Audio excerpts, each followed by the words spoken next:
Costa Rica, a country in Central America which borders the Pacific and the Caribbean seas, has opened up to China and the rest of the world. As a major regional economy, Costa Rica is pushing to attract more investment and tourism, promote the free trade agreements and show up exports like its pineapple, and enhance regional integration with the neighboring countries. Though the U.S. regards, or it used to regard, Latin America as its backyard, China's presence and influence is gradually increasing in recent years, particularly with regard to Taiwan.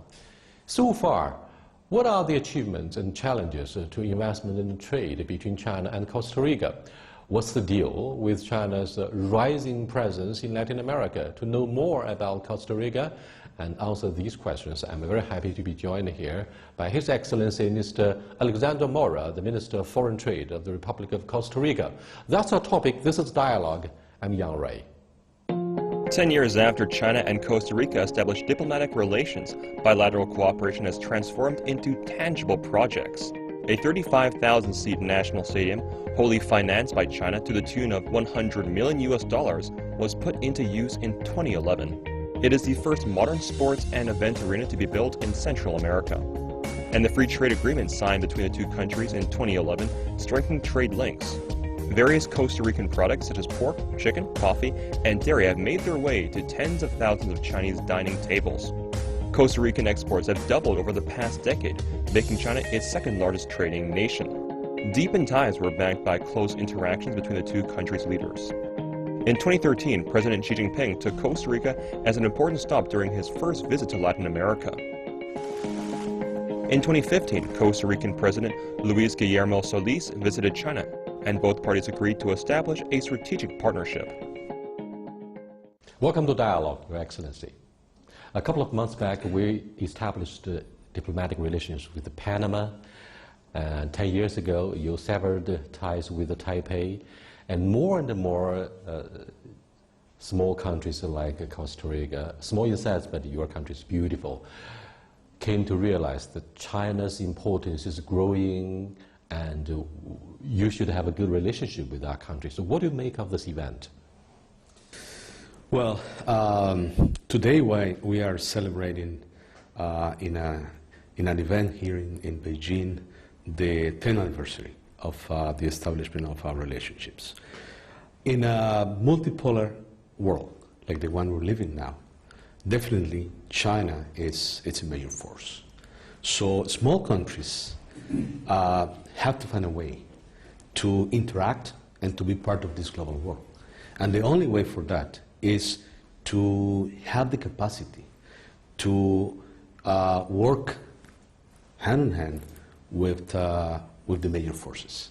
So I think that the decision that Costa Rica made 10 years back to open up diplomatic relations with China was visionary, was probably the right time, and it's leading us to some very interesting process in which in 2015, our presidents decided to escalate our relationship to a strategic alliance, which is definitely a major achievement for a small country like Costa Rica, and I think an act of maturity of China, paying attention to small countries and being open and ready to work and cooperate with small countries.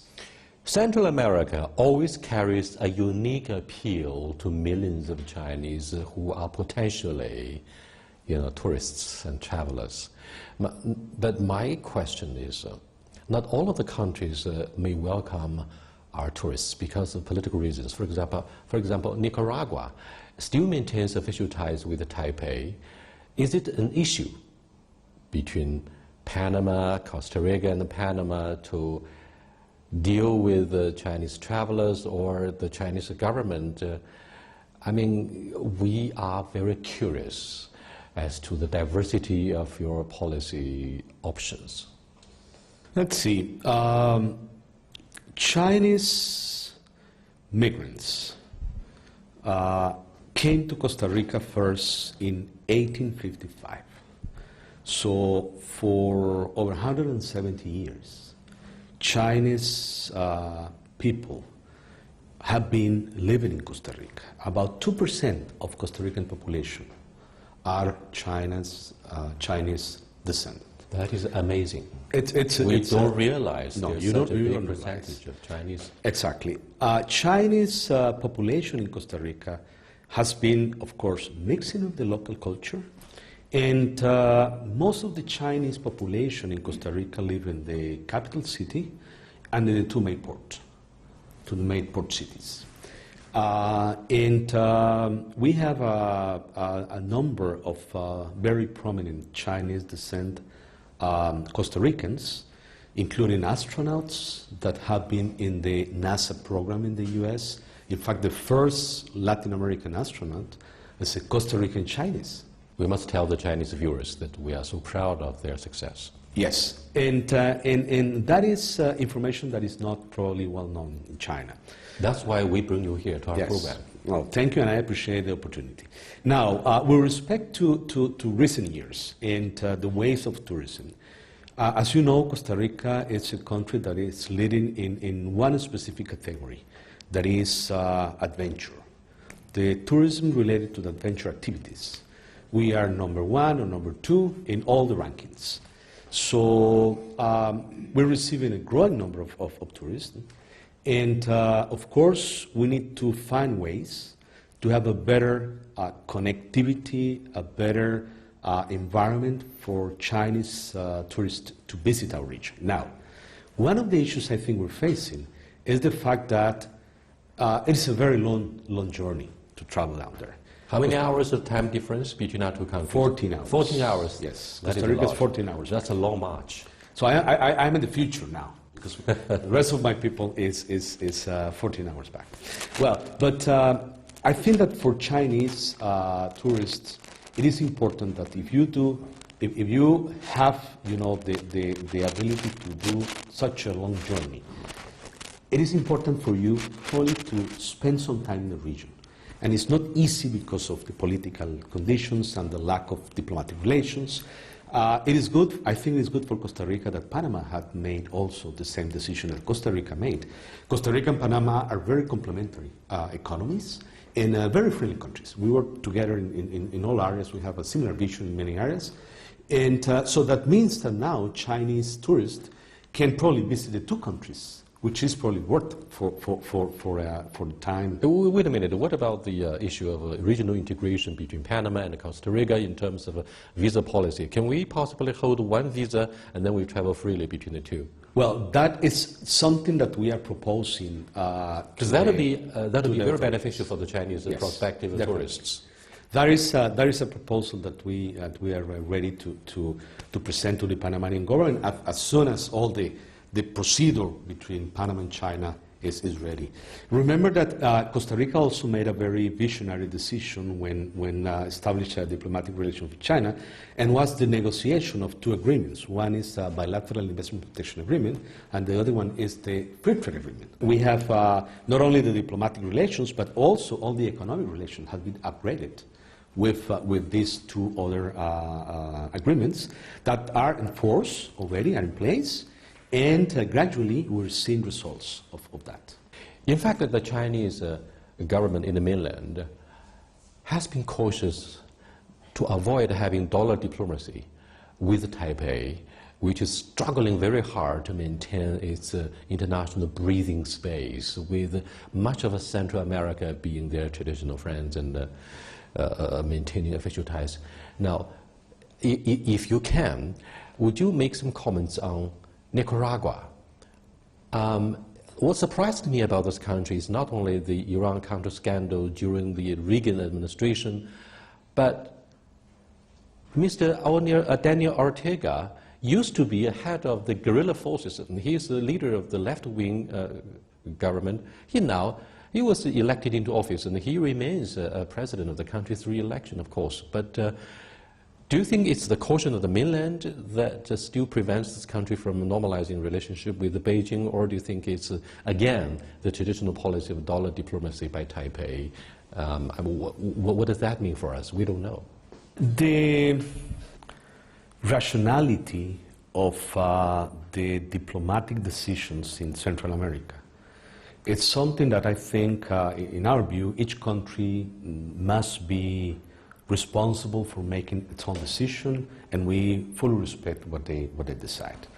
Now, what is extremely important to understand, in my view, is the fact that in a global world, we are all related, and that is a fact of life. So we need to find out ways to do so. Something that we have seen, gradually, is that countries, for example, in our region, the Caribbean and the Central American region, that have diplomatic relations with Taipei, they also have offices of commercial interest in China, in main China. So this dual approach, where formally you have this relationship with one country, but you also have commercial relations with the other one, it's something that, in my view, probably is the right way to move forward, but should be leveraged. And there is a fact of life that China is a main prominent force in diplomacy, political issues, commercial issues. So I can't imagine how a small country can avoid having a strong relationship with China, regardless of the considerations. But as I said, we respect that. Costa Rica it's a democratic country. For the last 120 years, we have been non-stop a democratic country. In our country, for example, the president cannot be re-elected, and Congress members either. So every 4 years, virtually the entire government is out, and a completely new government comes in. And the tradition of democracy and openness in Costa Rica has to be analyzed probably in a different way that when you analyze Nicaragua or Panama or the other countries. We understand the charm of universal values, but we also agree to disagree on the political institutions in individual countries. Now, yet another sensitive issue concerning Central America is, although China remains or has become the second biggest consumer of the Canal of Panama, just a few years ago, there was a very entertaining idea of digging a second canal, and that could take place in Panama. That could take place in Nicaragua, and the location of the canal might be very close to Costa Rica. And authorities of Costa Rica were very sensitive. You responded strongly. Tell me more about this idea. I mean, it remains to be seen whether it's doable. We have probably less information than we should have about this project. It's been managed in a very confidential way. And so we don't have all the information we would like to have. But we have major concerns about environmental issues. Mm-hmm. Remember that the idea to build a canal in the Central American land, originally, the first idea was to build the canal in Nicaragua because of the hydro conditions Nicaragua has. But finally, the decision was to build it in Panama, and because some important restrictions that Nicaragua had. Now, those conditions remain, and the expansion of the Panama Canal showed that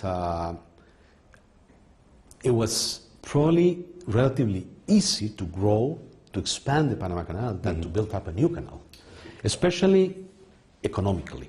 It's 1/10 of the expected cost of a new canal is what Panama invest in the expansion of the existing one. So, economically wise, we have major concerns, of course, about the feasibility. We have seen a number of engineers making very significant comments about the feasibility, the technical feasibility. And as I said at the beginning, environmentally is probably one of the main concerns. It's an area that we need to discuss with Nicaragua, because the main river that will be part of the canal is part of our border. So Costa Rica somehow has to be part of an initiative like that, which is not what is happening. And because of the scale of an investment in a project like this, probably the surrounding countries have to be part of a discussion on that, which I said is something that is not happening. Thank you so much. You are watching Dialogue with His Excellency, the Minister of Foreign Trade of the Republic of Costa Rica, Mr. Alexander Mora. We are able to interview him during his official visit to Beijing to celebrate the 10th anniversary of the bilateral relationship between the PRC and Costa Rica. We'll be back in a short while. Stay with us, please. Welcome back, Your Excellency. One thing that amazes us, if not puzzling us, is why Panama, that used to have a famous general, Mr. Noriega, was arrested by the United States. It does have an army, but your country has no army, and yet you feel safe. That reminds me of the issue, the relationship between small countries of Central America and the northern giant, the United States. With the campaign success of Mr. Donald Trump, there's the issue of rising populism, which threatens to reject immigration. Regional integration has slowed down somehow because of this controversial presidency of Donald Trump. How do you look at the impact that the presidency of Donald Trump delivers to the small neighboring countries in Central America? Let's see. Anytime that we go through changes in power in the U.S., of course, we have certain uncertainties. That uncertainty, in this case, was probably triggered by what happened in the political campaign, the electoral campaign, which was very aggressive, very controversial. And definitely, Mr. Trump has a different way to behave and to talk and to express himself. And but we are used to that. I mean, there is a popular expression in our country that says that when U.S. sneezes, we get pneumonia. So that describes the huge impact and weight that usually the U.S. have had with the small countries. Now, the important part here is that we have been going through a process where our relationships have been able to stabilize, for example, commercially, with a free trade agreement. This free trade agreement, the CAFTA, has been in place for the last 10 years. We have no issues with CAFTA. CAFTA, the Trump administration had expressed that, of course, they are looking at figures, but no surprises are coming up. You may be wondering why I ask this question. In fact, this question is set forward against the background of the Monroe Doctrine. Monroe Doctrine has been an issue of sensitivity for the Chinese, not just for lawmakers in the D.C. For example, at least 10 years ago, China sent its delegation of anti-rioting police to Haiti to help maintain law and order there. Following the devastating earthquake, reconstruction remains a big issue for this poverty-stricken country in your neighborhood. And the Chinese authorities emphasized through the media over and over, we have no interest whatsoever in politics. So do you think this also characterizes our relationship with most of your neighboring countries in Latin America? China displays its deliberate alienation from politics. We are very practical. We just do business for co-prosperity. And the Belt and Road Initiative is just one example in point. The Monroe Doctrine or the Washington Consensus, for example, which is like a more recent expression of something relatively similar, are facts of life. And definitely countries are more sensitive to what's happening in their neighborhoods than what is happening far away. So probably China is also more sensitive to what's happening in North Korea than what is happening in Central America, because of obvious reasons. But again, the modernization of the relationship between the countries, the multilaterality that we are living now, the multipolar world, are by itself contents to the traditional, more vertical, probably relationship that we used to have with our big brother in the region. And I think that gradually it will be, more balanced way, because multilaterality has the characteristic that the largest country account for one vote, just like the smallest country. So we need to get adjusted to that reality. And of course, the economy and the trade and an investment are important tools for large countries to have influence in the world. But we are seeing now with this knowledge-based economy that small countries from our countries are now investing in the large countries, something that is completely new. So this is a reverse. And in the case of the U.S., just for you to have these figures, according to official statistics from the U.S. government, we have more U.S. citizens living in Costa Rica than Costa Rican citizens living in the U.S. Costa Rica has become a very attractive place for retirement. So a large number in the range of hundred thousands of Americans are now living in Costa Rica, retired in Costa Rica. So, the situation has changed. We have a large number of Costa Rican firms operating in the U.S., especially in the new economy areas.